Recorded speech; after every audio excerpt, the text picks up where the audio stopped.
There is a particular silence that belongs to places the sea has learned to keep. It is not empty so much as full of patient things folded one within another. And if we allow our breathing to fall in time with the waters, we shall hear their small, steady conversations. We rest, lightly buoyed, above the city's slow plan, an arrangement of shadow and stone beneath a kindly dark, and the water holds us as if we were a small thought the sea has taken into its care. Feel the peculiar pressure at the nape of the neck, the gentle lift beneath the ribs, the soft resistance of water that is neither chill nor warmth, but a middle weather in which sound becomes patient and language thins into tone. From the surface, a pale ribbon of light comes down, broken and refracted by drifting motes.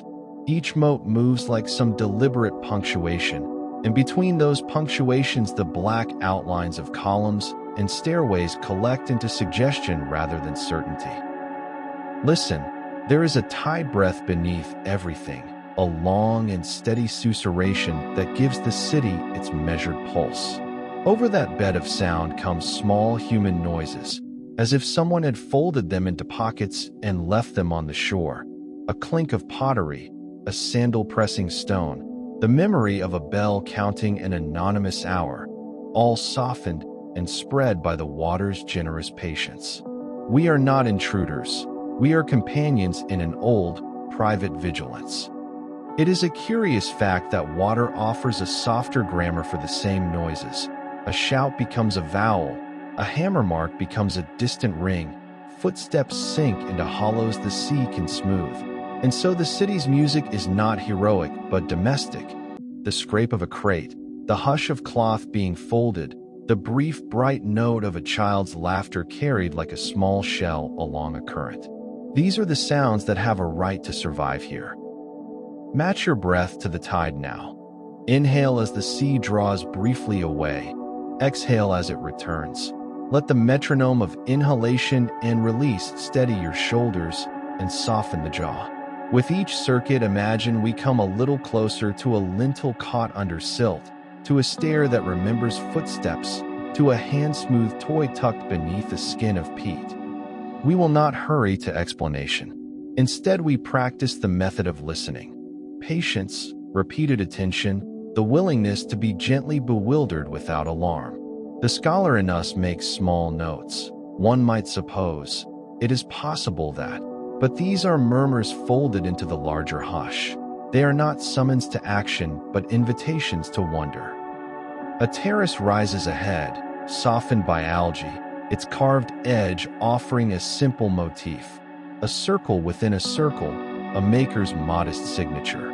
We float near though we do not touch, and the motif becomes our first small confidence. A promise that human hands once arranged these stones, and that such arrangement is itself a kind of belonging. Consider how Heracleion learned to speak in tide words rather than in proclamations. The city did not vanish in a single furious night. It was translated over seasons. Thresholds were altered, reeds planted, floors raised and abandoned in turns. There is a compassion in this slow undoing. Not cruelty, not neglect, but a patient negotiation between expectation and the larger rhythms of water and silt. It is a curious and consoling thought that endings can be learned as well as enforced. We will walk quietly among these submerged rooms together, and at each step we will let small details steady the heart. The coolness of stone under a palm, the faint thumb polish on a peg, the silk-thin filigree of algae on a lintel. Notice the faint, sweet scent the water carries now, reed and clay, a trace of incense. These are not loud truths but private notes, like someone humming to themselves in another room. Let us place one quiet intention now, to notice gently. Feel the small buoyancy at the chest as if a hand were supporting you. Let the shoulders loosen, the jaw unclench. From the west comes a single gull thread, thin and courteous, as if bearing news that needs no urgency. Beneath our fingertips, though we do not touch, the stone has the temperature of old memory, cool, oddly generous. bearing the faint oil-dark polish of many hands passed over it in kindness. There are no sudden revelations here, only patient unveilings. The city reveals itself in careful stages, as if it were a friend who prefers to show you something slowly, with the modesty of a person who knows how to keep confidences. Match your breathing one more time to the soft rhythm underfoot. Inhale, longer. Exhale, softer. And let the water teach you how to descend without losing the self. We will walk now into the city's ordinary day, and as we do, the world arranges itself into small, repeating music. Each action becomes a note in a patient score, and what we hear most is habit rather than headline. From the quay at dawn, the harbor breathes in a particular register. Ropes give with a long, hoarse rasp. Crates settle with a small slap. Gulls thread a single high vowel that hangs over water like a punctuation.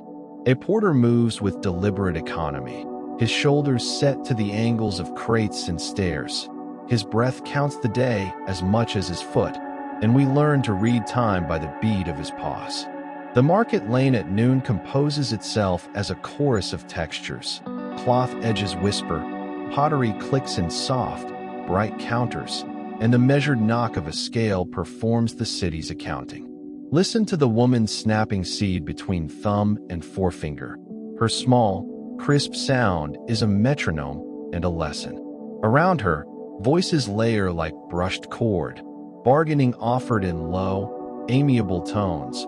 A child's laugh stitched above the rest like a bright thread, a baker's half-song as he pats loaves. Each sound settles and becomes part of the lane's long patience.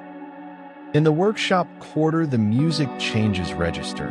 Hollow percussion, an anvil's brief reply, a mallet's steady insistence on a chisel, the lathe's soft croon as wood meets hand. These sounds are not violent. They are slow and medicinal. Each strike a careful correction of raw matter into the shape of use. The potters will circles with a whisper that might be mistaken for breathing.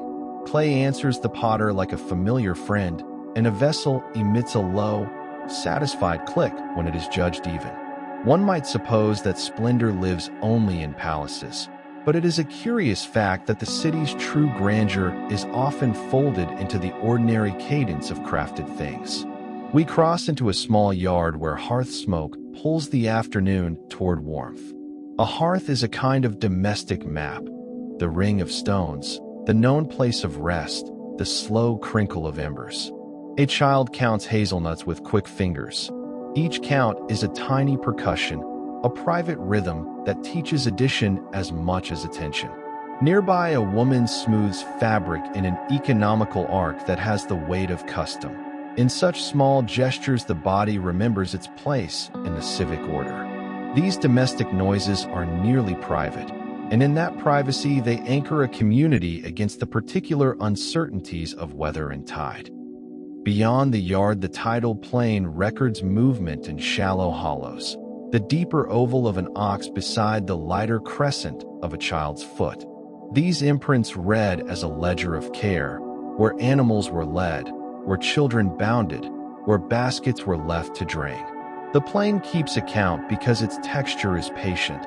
The tide will close some prints and reveal others in a slow, alternating sequence that resembles breathing. Let us, in imagination, run a fingertip through such a hollow and feel the sand yield, the grains murmuring like a faint applause.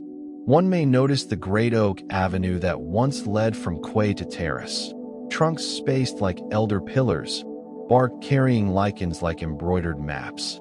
We pass our hand along a trunk and hear the hollow beneath the bark as a small drumbeat. Children learned its cadence and stepped in time as if learning to speak. It is a curious fact that trees teach bodies a particular gait. In this way, flora participates in the civic curriculum, guiding feet by slow, arboreal grammar. By dusk, the ritual terrace draws incense into thin threads, and the bell makes a small, clarifying sound. The choir, those with the willingness to form a faint harmony, intones not for spectacle, but for the ease of communal breathing. The liturgy is deliberate, domestic, a kind of shared pause. These minor sacred forms anchor the city's moral geography. Offerings are modest, gestures private, and yet in their accumulation, they become the city's deepest architecture. We pause by a worn lintel where a maker once pressed a thumb as if to say, "I was here." The thumb polish is small but eloquent. It maps intimacy onto stone. We rest, palms near though not touching, and feel the sympathy of our own hands as if stitching a present to the past. Such gestures are modest beacons, a notch in a lintel, a peg worn by many fingers, a bowl left near a doorway. These are the archival seams that Pete will one day hold like quiet treasures. Slow now, breathe with the quay, the market, the workshop, and the hearth. Let each sound fold into a larger, restful braid that steadies the heart. The city's dignity is less a single trumpet than a chorus of modest labor, habit made beautiful by repetition, and in its modesty we find a particular consolation. We carry this consolation like a small lamp as we move on, letting its soft light show us the next detail without hurry, allowing our bodies to learn again the gentle rules of attention. Heracleion, the ancient city that gently sank beneath the waves.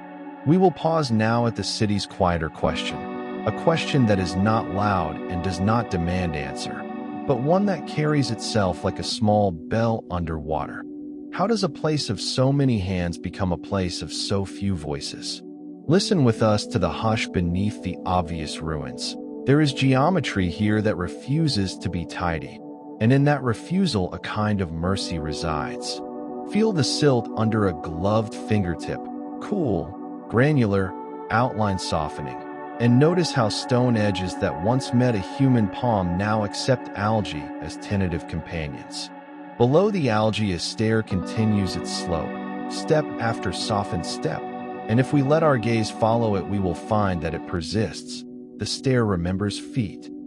It is a curious fact that evidence speaks in accents. Statues speak with the firmness of carved intent, keys speak in lines, and hearths speak in small residual warmth. But between these clear voices there are murmurs that resist tidy interpretation. The primary mystery of Heracleion is not merely that stones lie underwater. It is why the city's life yielded in the particular manner it did, a yielding that is almost conversational, like someone closing a door with care. We may think immediately of violent closure. One theory imagines a sudden breach. An inlet opened, a storm found a throat, and in one night the water wrote a new script across streets and homes. If this were true, the acoustic scene would be percussion, ropes snapping, timber complaining, a single enormous sound that finishes with stunned silence. Yet when scholars read the sediment, they do not always find a single dramatic seam. Rather, they find palimpsests, pages with multiple voices. Another voice is quieter, the patient ingress. In this telling, the sea returns in long syllables. Wells taste faintly of salt. Reed species change as if the land is learning how to be wet. Farmers raise floors and find seed harder to sow. The acoustic signature here is lower and continuous, a measured groan, the thin rasp of marsh grass, the smallness of adjustments made by bodies across generations. This theory grants people time to adapt, to move thresholds, to fold everyday life into new edges. There is also the ethically awkward explanation we call human undermining. It ties ordinary labor to long consequence. Peat cut for fuel, dikes altered, hedges removed. The noise of this account is domestic. The scrape of spade, the cartwheel's patient round, the ledger kept at kitchen tables. It is less a story of nature's wrath than of accumulation, many small acts that, in sum, change the face of a coast. We feel melancholy here because agency is distributed, culpability dilutes, and responsibility becomes a public, quiet task rather than a sharp accusation. It is a curious and consoling fact that the evidence often seems to agree with all three voices at once. In the same core, one finds sand seams that read like storm deposits, pollen shifts that suggest gradual salinization, and cut marks where peat was taken for hearths. How then should we sing this city's ending? We might choose multiplicity, not as evasion but as humility, to allow several truths to coexist and to hear them as a kind of choir rather than as opponents. But multiplicity does not remove intimacy. Consider private acts: a child's wooden animal secreted into a bundle, a hearth tended and buried, a bead placed in a crevice. Such gestures strike a different chord. They are human-sized responses to large processes.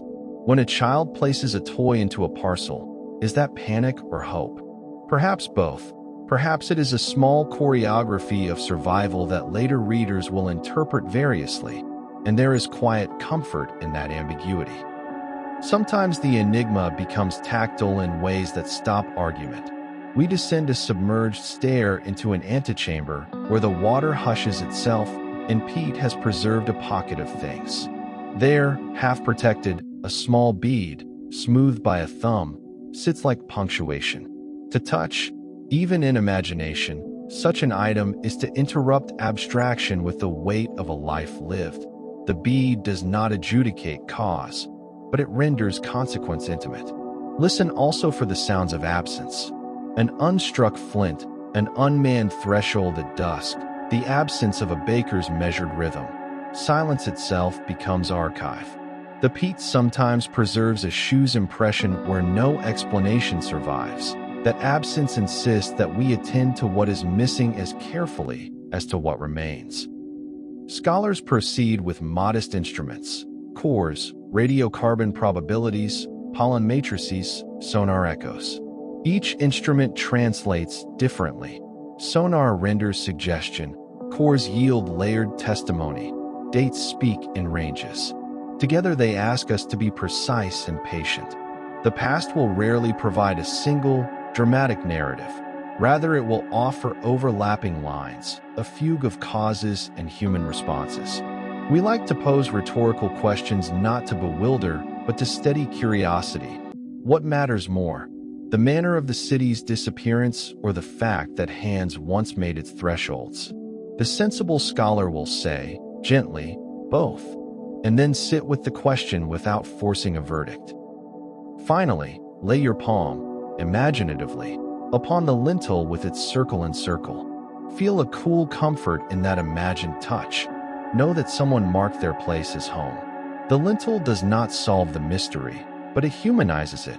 Someone cared enough to leave a sign. We carry that small fact forward as we go deeper. The stair persists, the lintel remembers, and therefore we, who listen, remember with them. I can't omit the production note. The master prompt you provided requires one after each section. I will, however, rewrite section 4 now and include the required production note at the end. Heracleion, the ancient city that gently sank beneath the waves' dawn at the quay, arrives like a low chorus tuning itself into a chord. We enter that chorus by way of a slow, deliberate ear. The harbor breathes in measures that are almost musical. Rope rasping against timber with a long, hoarse whisper, the small slap of a crate settling like a soft punctuation, gulls tracing a thin high vowel above the water that the breeze elongates into a question. Feel the ease in your collarbones. Allow your shoulders to fall and your hands to become loose. Breathe with the quay. A porter moves through this slow score, his body memorized to a choreography of wood and rope. He counts with the quiet economy of the accustomed. 1, 2, 3. His numbers are not an accounting only, but a way to speak the day into being. One might suppose counting is small consolation, but here it is also a promise that what is taken to sea will return in record, that what is offered will be noticed. Listen to his breath between the counts. Let its soft spaces lengthen your own inhalations. Inhale on his pause. Exhale as the next number settles. Nearby, a child sits on a warmed stone, rolling a bead along the palm and testing the world's balance in the small physics of fingers. Each bead slide is a crisp, contained percussion and, to us, a lesson in attention. Watch, hold, release. The child's sound threads through the market like a bright stitch, and when it repeats, we learn to fold patience into listening. Around them, merchants unfurl cloth with a sound like paper opening slowly. The dye breathes a faint olfactory chord: cedar, cumin, salt. And for a moment the quay becomes a single, inhaled note of many lives. Observe the way certain objects anchor the quay's rituals. A ring cast into stone where boats are habitually tethered. A plank worn down to a smoothness that looks like the inside of a palm. A weighing board with a faded mark where a trader once rested an elbow. These are not grand monuments. They are protocols of the ordinary, practical and sovereign in their modesty. The porter's knot, tied again and again, is a gentle prayer repeated until it is fact. Let the idea of ritual settle in you like small sediment. Vignettes gather as the morning rewrites itself in tiny acts. A merchant loosens the cord of a bale and the cloth sighs. A woman lets grains settle in a scale, and the tiny clink of metal is a punctuation that says, "This is enough." We watch a net lifted from water. It sags with a long, slightly musical weight and gives up to the light a lamp crusted in salt, a length of painted trim, and, wound in cloth, a child's toy. The toy, rubbed smooth by fingers and tides, is recognized by a small voice later, as if across a closed page. That recognition does not need an explanation. It is a private lyric that stitches two instants together. In the workshop quarter, the soundscape shifts into slow percussion. The mallet's rhythmic consultation with a chisel, the lathe's low croon as wood yields into shape, the net mender's patient nodding. Nothing here is urgent. Each strike is corrective, measured, a conversation between human patience and raw material. It is a curious fact that grandeur often hides in the ordinary. An honest potter's click may contain as much dignity as any silver shrine. We draw our breath to match the potter's wheel. Inhale as the wheel turns, exhale as the clay answers. Domestic corners guard their own quiet dramas.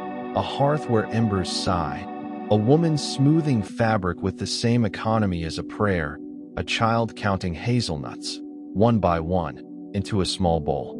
These repetitions are not trivial. They are the city's long-form memory. They teach bodies where to stand and hands how to return.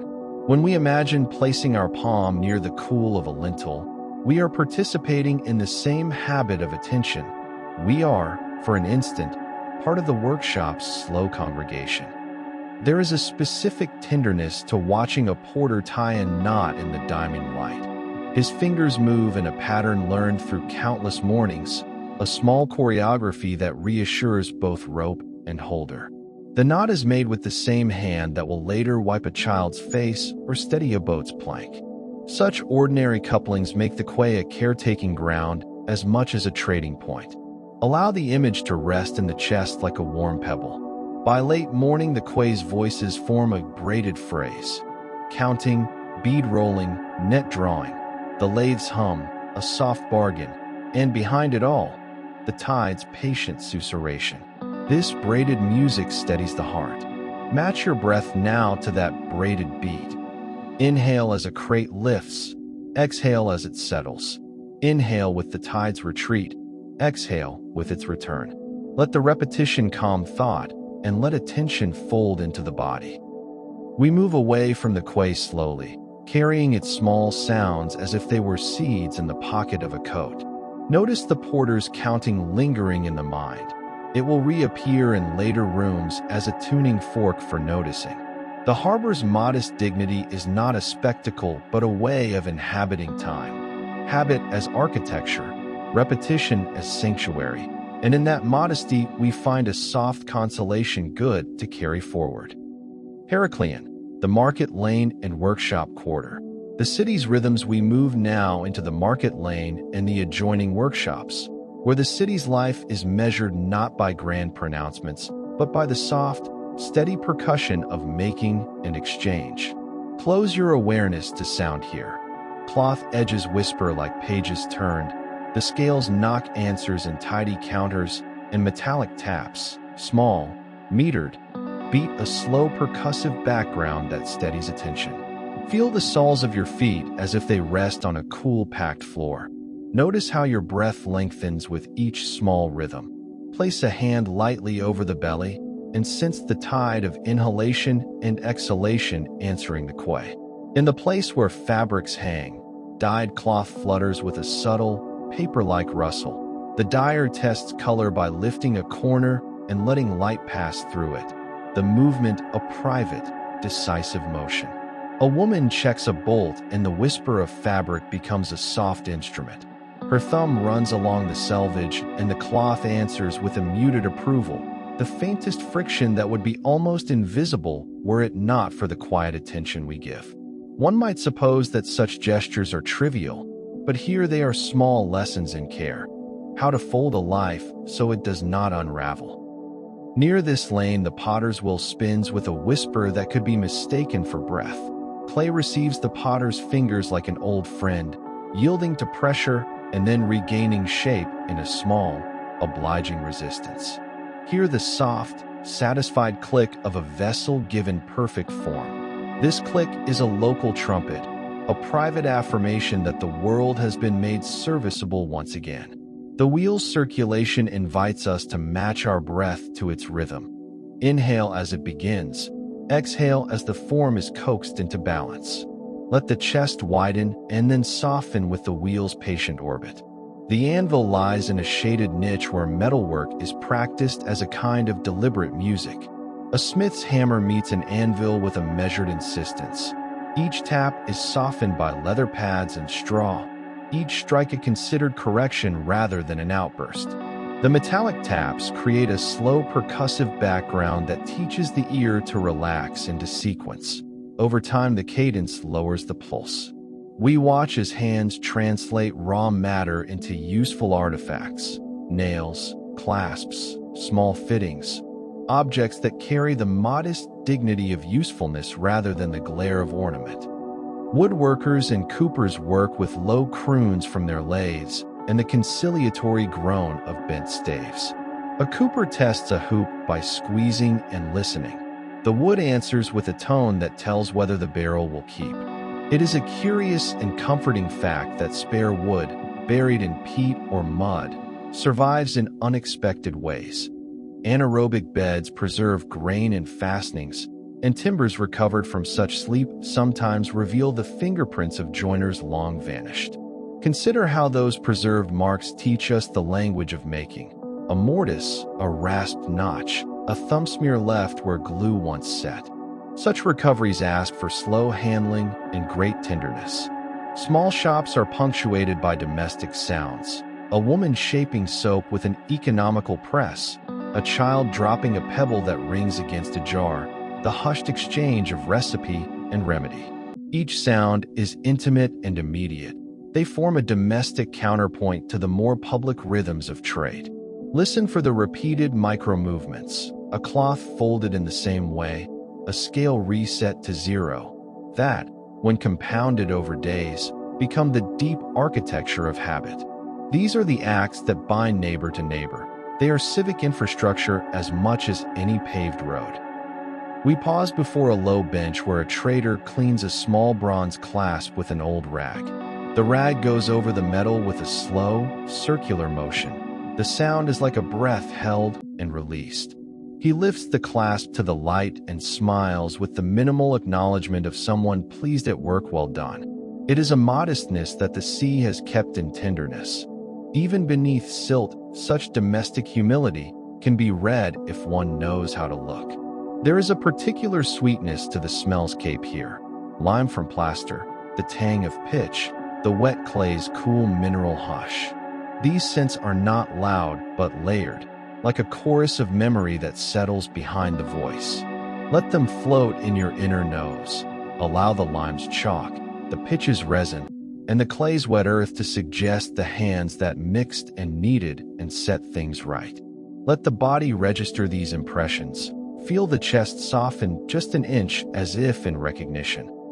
As the sun wanes and the workshops close, hearth smoke from courtyard kitchens threads thinly through alleys and, in imagination, lays a faint film across the water, a ceremonial hush that dims the quarter's activity. Picture that thread of smoke finding the sea and flattening across the tidal surface. Allow it to blur edges and to make surfaces more forgiving. The final hammer tap slows. The potter stops the wheel with a contented sigh. A child counts the last hazelnuts into a bowl, and the small clack becomes the day's punctuation. These modest closures are ritual in miniature, small benedictions that put hands and tools to rest. We carry from this lane a sense of rhythm shaped by human hands. The anvil's measured insistence, the potter's quiet click, the dyer's hush, the cooper's low tone. Let these sounds braid with the motifs we already know, the thumb polish on a lintel, the stare that remembers feet, and allow yourself to be soothed by their regularity. Breathe with them now.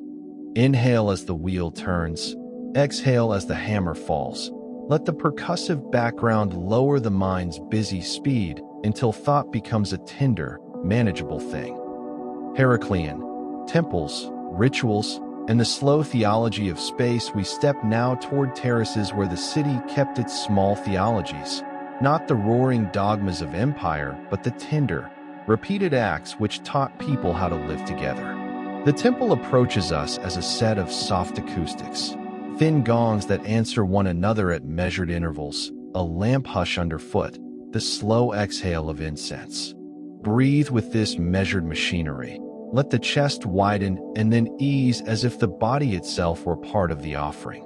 The ritual spaces are scaled for touch more than for display, low thresholds that invite hands to rest upon them, shallow steps that can be climbed in a single, considered movement, niches sized for votive objects that fit a palm. The architecture encourages repetition. It invites the forming of gestures that could be performed each morning and each night without strain. One might suppose that grandeur requires height and gold. Yet here the most profound architecture is modest and human-sized, intended to be engaged with hands and breath. Let that modesty settle into the body like a small seat. Listen to the bells. They are not punctuation so much as metronomes for communal breathing. A bell will be sounded at the hour, and in sounding it will remind bodies to find a particular cadence. The bell's sound is small at first, and then softens, scattering into the wet air like a loose tide. We imagine placing that sound inside the ribs. Inhale as it rings, exhale as it falls away, and a slow calm will follow. Oil lamps run like low constellations across terraces. Their faint flicker makes the eye slow and the mind inherit a tolerant darkness. Incense threads climb in thin, aromatic filaments, cedar, myrrh, resin, each scent a mnemonic, a map that bends memory towards certain zones. The aroma is not performed for spectacle, but as private punctuation, the communal index of attention. If you close the smaller muscles of your face and inhale that imagined smoke, you will find the jaw soften and the forehead loosen. Allow the facial muscles to relax and let the scent be a soft tutor. There are liturgies here that are domestic in scale. The placing of a bowl, the deliberate stirring of oil in a lamp, the quiet counting of beads. These repeated moves are methods for aligning breath and action. They teach patience by teaching the body where to slow. The priest or caretaker is less an orator than a custodian of small, steady acts. We attend each motion and, in doing so, we inherit the habit of gentleness. A scholar might note, in a parenthetical murmur, that votive practice is often pragmatic. Offerings are small, materials local, gestures economical. Such asides do not reduce wonder. They frame it kindly.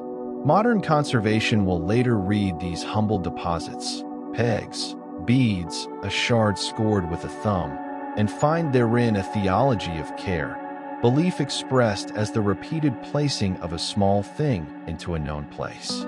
Keep that gentle aside as a way to steady curiosity rather than to hurry it.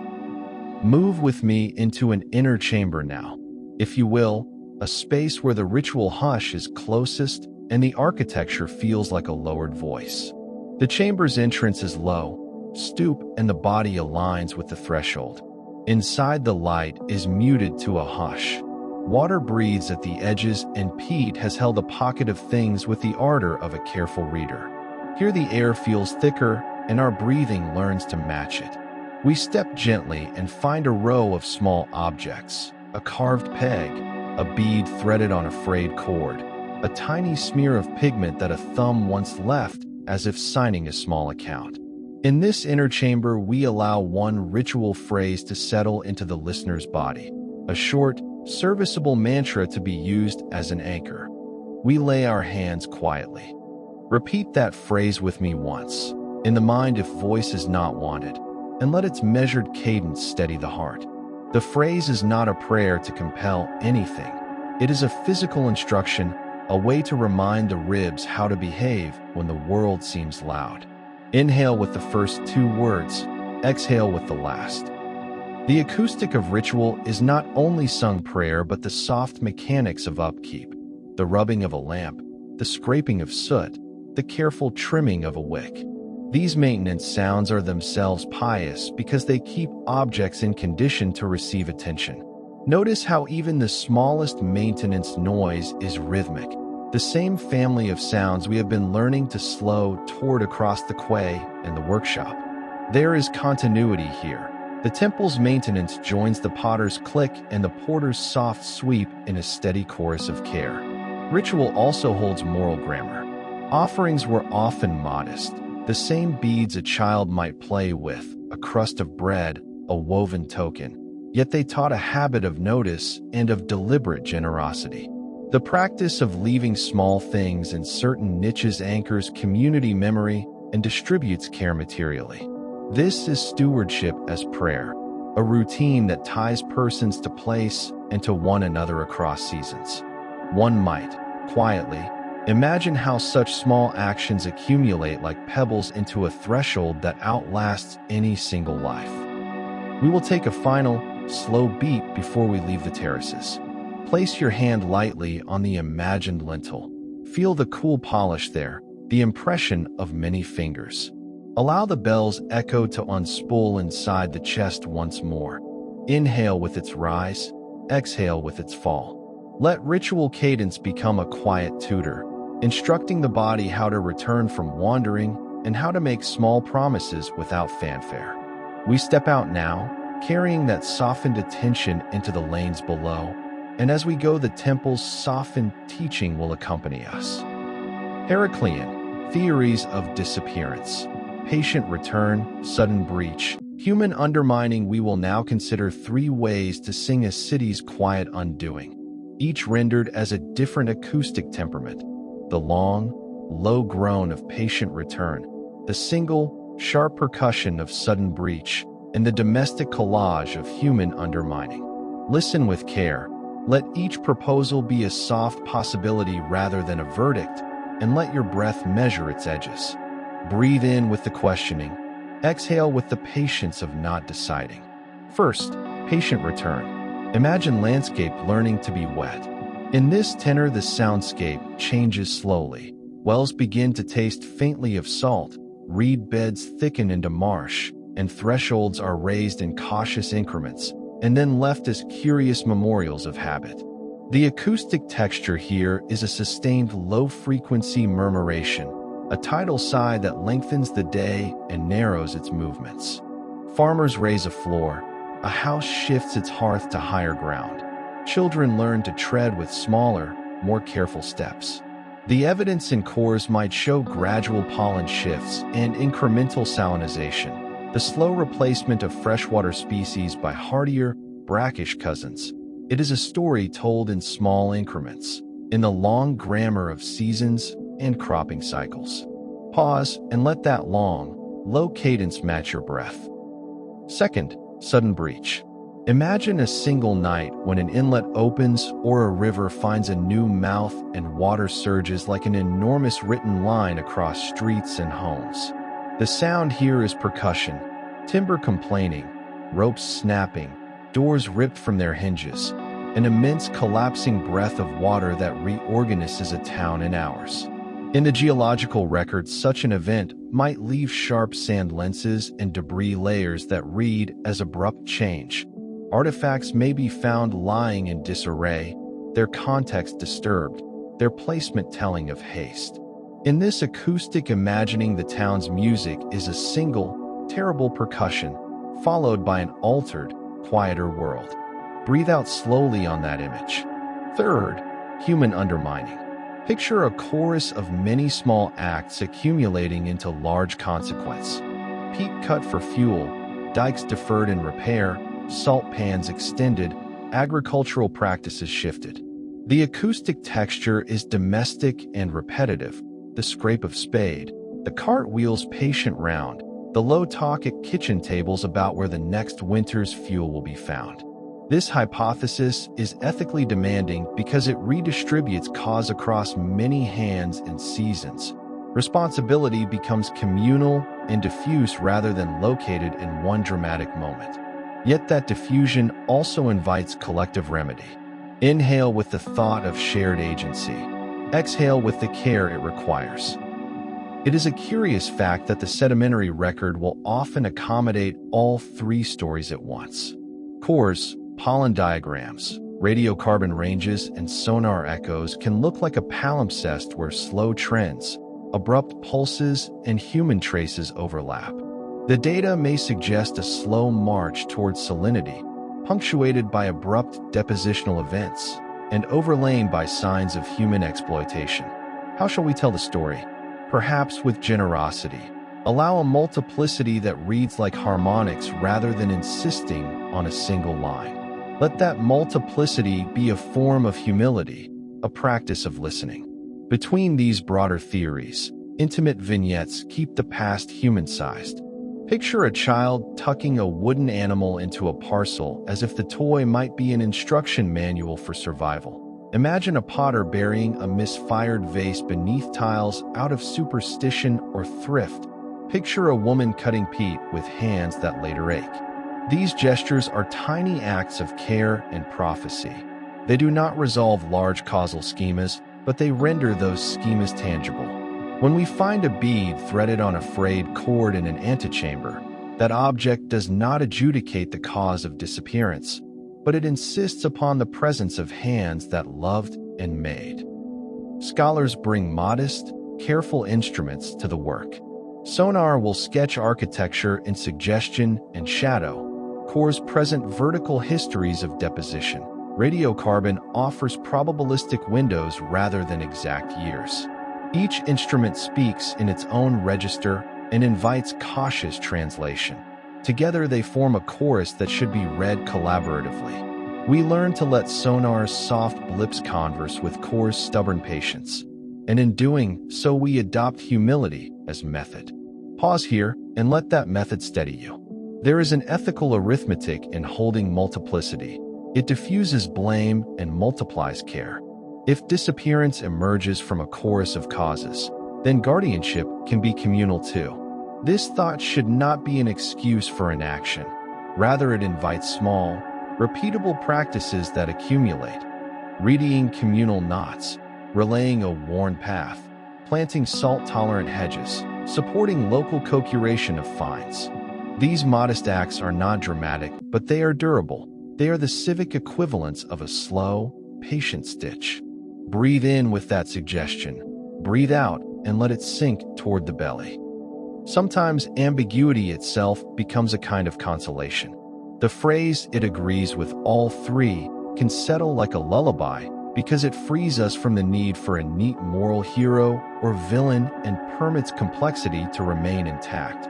We may rest in the idea that Heracleon's ending is instructive without being moralistic. It is a repository of lived moments, habits, and small losses braided together. Inhale that thought, and as you exhale, allow your ribs to broaden just an inch. Finally, place your hand, imaginatively, upon the stair that remembers feet. Feel the stone under fingertips, cool, patient, bearing the small thumb polish of generations. The stair does not adjudicate between theories. It simply continues its slope, step into step, carrying memory in its grain. We take comfort in such continuities. We leave the question open and, in leaving it open, Allow Heracleion to remain not merely a problem to be solved, but a patient teacher of care and attention. Heracleion, soft tangents. Nature's quiet acts and sleep-inducing digressions, we drift now into the soft tangents of the place where the city and the sea compose a slow conversation about patience.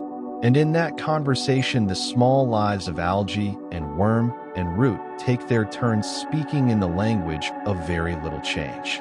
The algae waits on a lintel like a patient reader. The algae waits. And in the waiting, the surface gathers a faint green punctuation. The worm burrows with the only insistence that matters to it, patient and sure, making tiny tunnels that the tides will translate into new textures.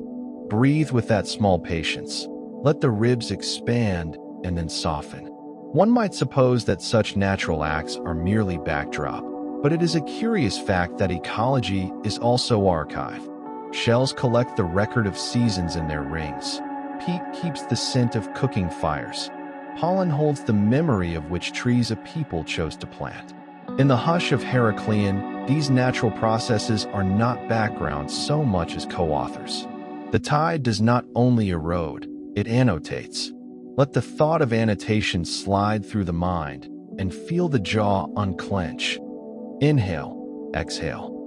Listen closely to the very small, the rhythm of a snail's movement over a stone, the barely audible rubbing of sand grains as they rearrange after a current, the soft pop of a micro-air bubble finding the surface and dissolving into air.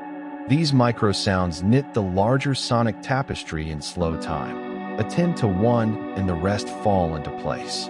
Inhale on the soft pop. Exhale with a widening chest and let your shoulders drop. There are patient gardeners here. Salt-tolerant sedges colonizing margins. Mats of filamentous green making soft ridges on shallows. Crusts of lichen catching dew and releasing it without ceremony. Each plant makes a small claim upon place, and each claim modifies the town's edges in almost imperceptible, cumulatively decisive ways. Imagine a reed taking root beside a paved threshold. Over seasons its roots wedge grain, and the pavement learns a new intimacy with water. Do not hurry the thought. Let it move like a tide in the chest. We will accept a few quiet digressions because they loosen the mind like a slow massage. Consider the life of a pebble, tumbled from inland, ferried by barge, balanced in a child's palm, thrown aside and found again. The pebble learns to be many things to many hands. The pebble records footfalls and circular imprints on soft clay and later becomes an archivist's clue. A digression such as this softens inquisitiveness into affection. It trains us to look for the human in the tiny. Breathe with the pebble's small orbit. Natural processes are not only archival, but also reparative. Barnacles and shells colonize broken pilings, and in doing so stitch timber into new habitats. Mussels filter water and help the clarity that allows a diver to see a lintel at depth. Burrowing bivalves aerate sediment slowly, inviting microflora that in turn affect how peat forms and preserves. Each small act is a kind of repair, and each repair a gesture of patient continuation. Inhale with that gentle repair. Exhale and let your shoulders ease. There are times when the sea will do gentle, almost maternal work. Sand will fill a hole with the softness of a pillow. Silt will lay down a blanket over a fragile object, and that blanket can be the very condition of survival. It is a curious consolation to think that being covered may be a form of protection. Allow this inversion to be strange and then peaceful. Let the notion of burial morph into one of careful sleeping. Feel the imagined weight of that blanket lay over your sternum and relax. We will note a tiny catalog of creatures that act like custodians. An errant crab that cleans an exposed niche. A flock of small fish that mill, and in doing so keep algae from smothering a stone. A snail that rubs a smear of biofilm into a pattern archaeologists later read as random, but which is, in truth, a daily ritual. These animals are modest stewards. Their labors are unattributed but essential. Imagine their work as a series of soft, anonymous prayers, and let the breath find that hush. Now imagine the season turning. The soft swell of spring bloom that mats shallows in sudden green. The late dry season when salts concentrate and a different handful of species keep watch. The winter rains that rearrange littoral sediments and make new pathways. Each season composes a movement in the long music of place and invites human bodies to adapt their small rituals in turn. Inhale with the tide's seasonal change. Exhale as your shoulders ease and your jaw loosens. We will close this tangent with a repeated, slow phrase to fold the mind inward. And the algae waits, and the algae waits, and the algae waits. Let the repetition be a small anchor. Feel it thread the ribs and steady the breath. Pause now and rest in that repetition. Here the mind is permitted to soften, to let associative work become almost weightless. Heracleion, the rediscovery. Net snag, Sonar blip. The forum that watches rediscovery begins not with ceremony, but with ordinary, slightly embarrassed attention. A net snagged on something that should not be there. A fisherman's tug that yields a lamp, a shard, a length of painted wood, a phone's small light catching a fragment in shallow. These intimations are accidental and communal, and in their modesty, they contain the ethics of later stewardship. Breathe with that modesty. Inhale as we listen for a small disturbance.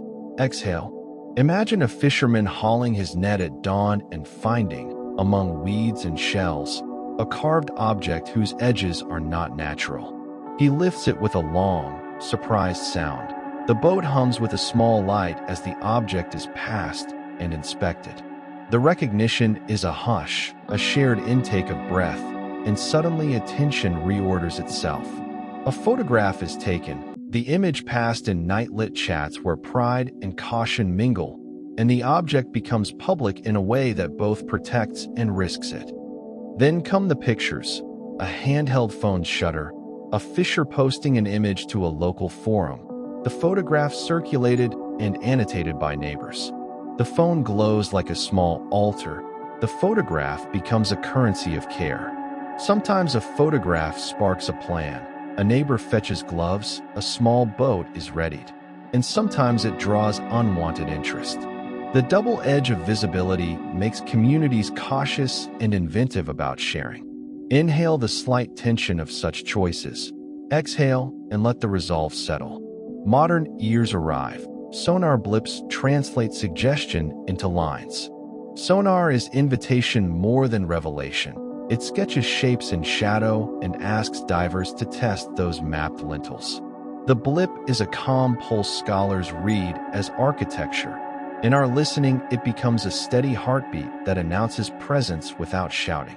When blips repeat along a line, a small team leans in, notes are made, and plans begin in low voices. Pause here and let your breath follow that pulse. Rediscovery is layered. Net snag gives way to photograph, photograph to forum, forum to expedition, expedition to lab. Each layer brings new textures, wet rope and handset clicks, mouse scrolls, and the low hiss of generator gear, forming a modern chorus that is cumulative rather than triumphalist. Communities gather in kitchens and online. Elders point out likely docks on a blown-up print. Children trace coastline with eager fingers while adults debate, kindly and sometimes sharply, whom to call first. There is tactile astonishment in first touch. A conservator lifting a silt-soft object with gloved care, feeling unexpectedly warm grain. A diver turning a lintel with a careful palm press and whispering into the helmet. In the lab, trays of objects sit in pale light, each wrapped in tissue like a small secret. Distilled water sighs as conservators test salts. Tweezers click softly, and notes are made in patient hand. These are ritual gestures, cleaning, stabilizing, wrapping, practices that link the scientific and the domestic into a shared choreography. Let that quiet ritual breathe through you. Public forums complicate tenderness with ethics. A viral photograph may invite collectors and ill-intended visitors. The same phone that offers pride can attract those who would extract for profit. The community's response is then collective stewardship, deciding what to show, what to keep secret, whom to contact. Often such decisions are made by lamplight. Town meetings form under street lamps, plans are sketched on the backs of envelopes, and volunteers propose low-cost protections like cordons or replicas. Inhale the small civic care that follows. Exhale and feel the steadying of purpose. Scholars bring white trays, distilled water sighs, and the soft clack of tweezers. They invite local hands into that choreography. Collaborative conservation teaches how to lift, wrap, and read a bead's thread. The most moving moments are small. A child returning a toy after seeing it documented. An elder identifying a tile pattern and laying it out on a table. A diver and a teacher agreeing to lead school walks. These intimacies stitch professional procedure to local memory and create durable guardianship. A public walk may follow, a measured route along the shore where locals and specialists speak in low tones. There is reassurance in steps taken together. People learn to slow, to watch their feet, to teach children the difference between curiosity and taking. The forum that watches becomes a pedagogy of attention. Show, tell, ask, and let hands rest. It is a place of mutual learning, not a tribunal. Breathe with that gentle pedagogy and let the ribs soften. Rediscovery becomes an ethic as much as an event. Attention is caring. A net left untended becomes a call for protection. A photograph prompts a conservation plan. A sonar line becomes a cordon map. The acts of discovery are acts of responsibility. Breathe with that interleaving of seeing and tending. Let the rhythm of attention be a slow, steady tether. Notice the domestic textures that persist in every step. The first pull of a root by a diver's gloved hand. The phone screen glow at night as a neighbor shares an image. The kettle's hiss as plans are sketched over tea. These small sounds remind us that study exists inside ordinary life. Let their modesty rest in the imagination. Inhale their hush. Exhale and fold communal attention into care. Finally, take a long, soft breath for the moment of first public recognition. A subtle hum in a village square, a printed notice by a quay. Then exhale and let attention settle into stewardship. The forum that watches is about learning to notice steadily, like the porter's counted cadence or the potter's satisfied click. Attend with tenderness. Let attention itself be a form of keeping. Heracleion, the dive and the lab. Touching time, a diver's approach is mostly hush, muffled clicks of regulators, the measured sound of fins closing against water, the whisper of a gloved hand parting silt. We follow that hush into a chamber where the light is thin and patient. The world outside becomes a single, slow pulse, and our own breathing learns to match it. Breathe with the diver. Inhale as the fins fold. Exhale as the hand opens. The diver's helmet carries a small private broadcast, a voice, careful and soft, and the faint scratching of equipment as it reads the stone. There is a tenderness in those first reaches, a lintel, turned by a careful palm, sighs with displaced silt and releases a small, held geometry that the diver names aloud, an antechamber. The naming is not triumphal. It is a practical courtesy, an invitation to attention. One might suppose that discovery is noisy, but here it is intimate and almost apologetic. Gloved fingertips move like patient readers across surfaces. The conservator's gloves in the lab will later mimic that same slow touch. Tweezer, brush, distilled water sigh. In the chamber, we imagine the diver tracing a carved groove where a thumb has polished stone for generations. The polish is small and warm beneath the glove, a human heat remembered in mineral. We hold it in the mind's hand. The thumb polish as a residue of many small acts. Feel the coolness under your own fingertips as if you had touched the stone yourself. There is a specific hush when something personal is coaxed into view. A wrapped bundle yields a small wooden toy. its edges rounded by use and water. A bead threaded on a cord is revealed, its pigment still shyly present in a hairline crack. The diver exhales with a sound like relief, and over the radio a soft laugh passes, a private recognition that crosses centuries. The conservator says later in the lab, and a long, considerate care follows the words like a second breath. Back at the lab, we see the choreography repeated in quieter instruments. Trays of objects cue on soft cloths. Distilled water hisses as conservators test for salts. A pipette makes a tiny, obedient sound as it draws moisture. The lab is lit in low, diffused light so that pigments that survived under silt can be read without shock.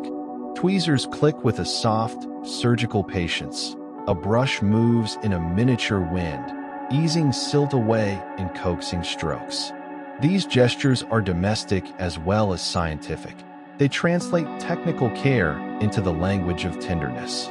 The conservator will often speak in terms that are practical and humane. A soaking to remove salt, a slow mechanical cleaning that respects paint layers, a consolidant applied in the smallest possible quantity to prevent flaking.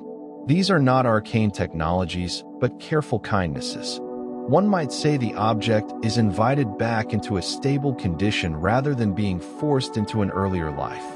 The process is slow and repeated. Soak, test, dry, test again, let the thing rest. Breathe through that rhythm and let patience settle low in the belly. There is a tender moment when a bead is held to light on tweezers and a child in the room, all of 6 or 7, points and names a pattern, an identification that startles the adults into a delighted hush. Such small moments are the hinge between scientific procedure and communal memory. A conservator gently wraps the object in tissue as if tucking a child into bed, a secure fold, a soft fold, a knot. We watch and remember that curatorship is also caretaking. Sometimes the tactile discovery reframes scale. A lintel may hold a faint thumb mark that makes a face in stone seem suddenly like a collection of small domestic acts. A tiny toy becomes a ledger of presence more legible than any transaction. These intimate artifacts recalibrate our affective geography. They insist that the past was not only about commerce and politics, but also about hands, games, and meals. Feel that recalibration as a warmth behind the sternum. The conservator's voice will sometimes murmur technical phrases, but always softened into plain speech. We will desalinate gradually. We will avoid solvents that might lift pigment. We will document every stage with a camera and a hand note. Such language reassures because it is transparent. It tells the listener that care is methodical and that each step is reversible if needed. The reader will perhaps imagine the slow sequence of trays and tags and quiet hands working in tandem. We return in imagination to the diver's gloved hand lifting the toy from its sleep.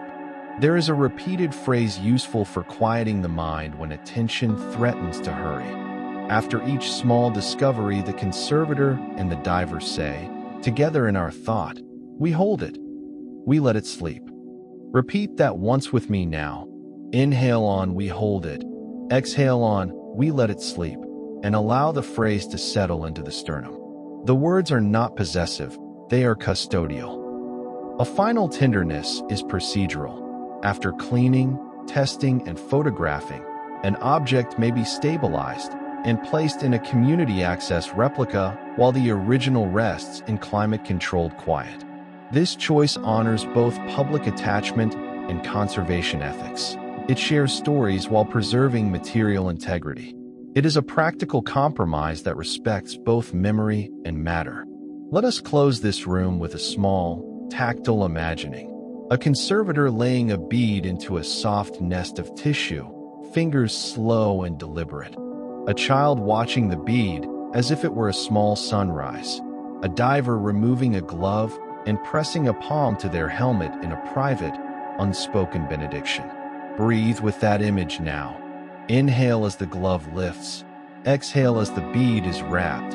and let the chest ease into a steadier rhythm. We gather now at the soft center of care, where policy meets patience and where small acts become a public liturgy. In modest rooms that smell faintly of tea and salt, people come together with maps and lists and a practiced civility. Volunteers with boots still dampened by the tide, a conservator with a towel over one shoulder, an elder who remembers where the best mooring stones lie. Their voices are low and deliberate.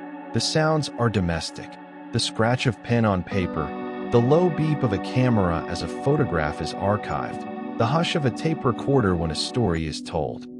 Imagine a meeting held at dusk in a repurposed shed, a diagram unfurled, a timetable chalked, and an elder pointing to a notch on a map, while a schoolteacher notes how children might be guided to look without taking. The decisions are practical and tender. Where to build a raised walkway, how many people may stand at a fragile exposure, whether a replica will be made so small hands can learn to feel a carved groove without harming the original. There is always negotiation, often compromise, and a steady desire to balance knowing with keeping. The conservator works with the patient motions of someone dressing a wound. She speaks in calibrated softness. We will keep this damp, and we will slow the drying. We will record every change. The sound of her tools is small, a brush whispering at grain, tweezers making a polite sound as they lift silt, and each small noise is an act of tenderness. In this space, science is not triumph, but stewardship. Expertise is a hand extended, not a banner unfurled. Volunteers become a movable, attentive presence along the shore. Each low tide, they trace a practiced path, noting a new hollow, photographing a timber's exposure, recording a shift in the sand. Their instruments are modest, clipboards, cameras, a portable GPS. Yet their work is consequential because repetition translates curiosity into record. To sweep a path is also to teach restraint. The rope line is not a barrier against wonder, but a guard for the slow work of preservation. Children learn the ethics of the shore in small, concrete lessons. A teacher places a replica in a child's palm and instructs, "Hold it this way, gently, and notice the weight." The child's whisper, "May I?" is answered with a practiced yes that comes with instruction, how to approach, where to step, how to hold silence as respect. These lessons are less about facts and more about posture. They teach a habit of care that is passed hand to hand like a small, bright stone. There are civic tensions, always, and they are not shameful. They are the sound of democracy at work. Some argue that exposure should be shown, that the public benefits from seeing ancient things up close. Others insist that access must be delayed, that preservation must come before spectacle. Meetings can become long. The scrape of a chair shows fatigue, and a sudden yes releases a round of small applause. Compromise looks like a viewing platform raised a careful distance from fragile features, or a timetable that allows school groups when tide and weather are least likely to harm. These compromises are not theatrical, they are practical, and they form the daily governance of attention. Ethical solutions evolve through small innovations, tactile replicas for display, co-curation with local voices, agreements that elevate the stories of elders to equal standing with the scientific catalog. A plaque may display a sonar line beside an elder's anecdote. A museum case may pair a labeled plank with a child's sketch of the shoreline. These juxtapositions humanize archives. They remind visitors that evidence lives alongside memory. In the quiet hours, volunteers mend ropes, replace faded signs, and check that walkways remain firm. A conservator measures humidity and notes the reading with the same careful devotion a parent might give to a sleeping infant. These acts are uncelebrated yet essential. They are the practice of stewardship as a domestic ethic. Think of them as daily prayers recited in quiet actions rather than words. Local rituals accrete in time. A yearly low-tide walk, a small wreath laid at an exposed lintel, a reading of names at a community gathering. None of these is grandiose. They are modest and honest. Yet in their modesty, they accumulate moral gravity. When a child ties the same knot as an elder taught them, that single motion connects generations and makes continuity audible. Consider the forms of teaching that travel beyond exhibitions. Workshops where children learn to document rather than to take. Evenings when a conservator explains why a toy stays in a humidity-controlled case. Volunteer training that teaches how to photograph without disturbing. Education here is not spectacle but apprenticeship, the slow handing on of attentions that, if practiced enough, becomes second nature. We imagine the next generation learning to sweep with care, speak with restraint, and read the shore as an ongoing book. Now, bring attention inward for a brief, practical moment. Feel the floor under your feet, the chair beneath your hips. Notice the rhythm of your breath slowing, as if matching the volunteer's measured steps.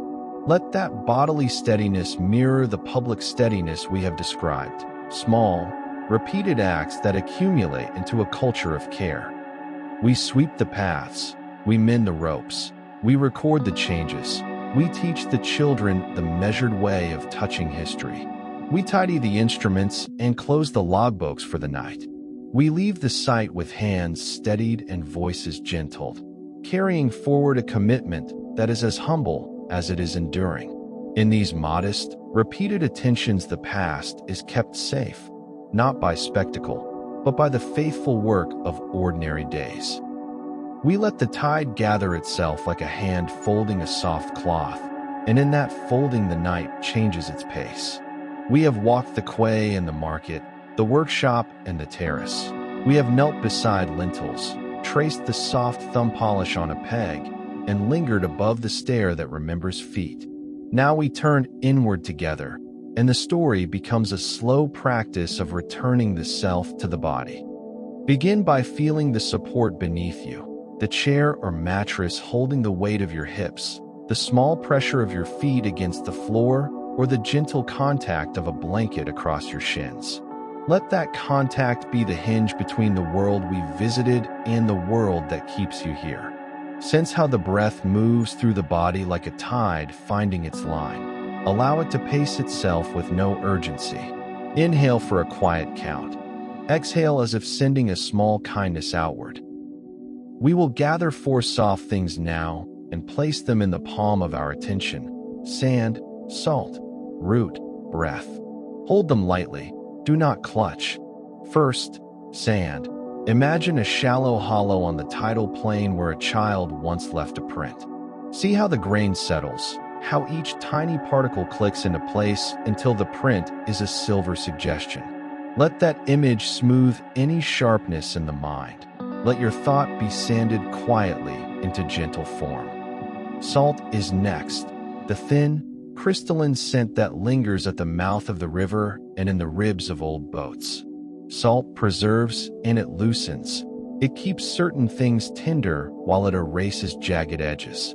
Taste its lesson mentally, to keep what matters and to release what does not. The paradox of salt is a mercy, to hold and to forgive in the same movement. Picture root now, the patient architecture beneath things, blind and tireless. Place your attention low in the body as if a root lives there, steady and unseen, at the base of the spine, where support is silent. Feel that steadiness as a quiet anchor. When anxieties rise, imagine them as surface weeds, noticed, brushed aside, not threatening the deeper, rooted calm. Finally, rest on breath. Match your inhalation to the tide drawing away, and your exhalation to its return. Slow in, longer out. Inhale 4 counts. Hold 1, exhale 6. Repeat this rhythm and let the chest become a room where the tide rehearses its patient song. We will visit the ziggurat's modest stair once more, not to examine, but to remember. See the lintel with the circle and circle that we touched with the imagination. Feel in the palm of mind the toy we lifted from peat, smoothed by a thumb and colored faintly with ochre. These objects are small bridges. The lintel holds a maker's gesture, the toy holds a child's quiet care, and both teach us that human tenderness endures beneath water's keep. Let those images be soft lanterns you carry inward. They are not bright or urgent, they are small and sufficient. Imagine laying each lantern gently upon a table, the sand in a shallow bowl, the salt in a folded cloth, the root tucked out of sight, and the breath itself circulating across them. In that arrangement, the world makes sense without noise. Now we speak, within our minds, 4 brief phrases, each one a pebble placed and set down. Think them with the breath. The sand remembers. The salt keeps and releases. The roots hold steady. The sea breathes on. Let each phrase be said slowly, then allowed to blur into silence like a wave drawing back. Repeat them again, in the same soft cadence, and let repetition do the work of settling. Feel the weight of your eyelids as the phrases repeat. Let them fold a little more after each loop. Allow the muscles of the face to relax. The space between the eyebrows widens, the jaw softens, the shoulders drop. Each repetition is a stitch in the quilt of rest we are making together. If a thought intrudes, a list, a worry, a small insistence, notice it gently, as one might notice a gull passing overhead. Name it briefly if that helps, then let it move on. Do not chase. The tide is patient. It will hold what needs holding and release what needs releasing. We will do one longer, quieter loop now of the 4 phrases, each followed by a long settling breath. Say them inwardly, and on the out-breath let them fade until there is only the hush that remains between them. The sand remembers, the salt keeps and releases. The roots hold steady. The sea breathes on. As the loop carries us further down, imagine the lintel cool under your real or imagined palm, the toy's thumb polish warm with remembered touch, and the stair's worn edge cupping a foot that once learned to step in time with others. These tactile images are immediate and kind. They bring attention back from wandering and anchor the mind in texture. Allow all images now to blur into texture. The cool of stone, the grain of sand, the faint salt in the back of the throat, the steady pressure at the base of the spine. When thinking thins into texture, the body often follows. Breathe slowly. Each out-breath is longer than the in-breath, and with each exhale, you sink a little deeper into the chair or mattress that supports you. We will repeat the 4-phrase loop again, more softly, more distant, as if someone were speaking them from just beyond a curtain. Let the words be slow bells and the pauses between them like deep water.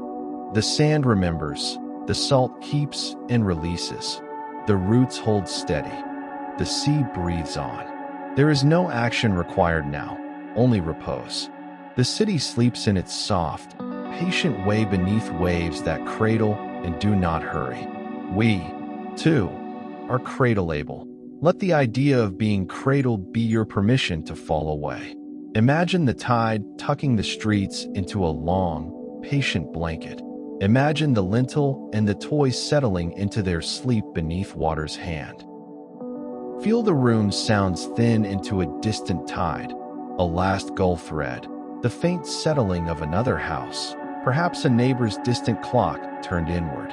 Let these mild noises be part of the same gentle music we have been listening to all evening. Your breath is now tuned to that music. Its rhythm is your harbor. When you notice sleep approaching, do not resist the small dissolutions of thought. Welcome them as a kindly guest. If your eyes are closed already, let the images fall away like a curtain. If the lids still hold, let them feel pleasantly heavy and obedient. With each breath, let go a little further. One final, very soft benediction. The tide is carrying everything home now, softly, without hurry, and if you listen very closely, you can hear the streets beneath the water settling into their long, patient sleep. Sleep, too. The sea keeps its watch, and all things rest beneath her hand.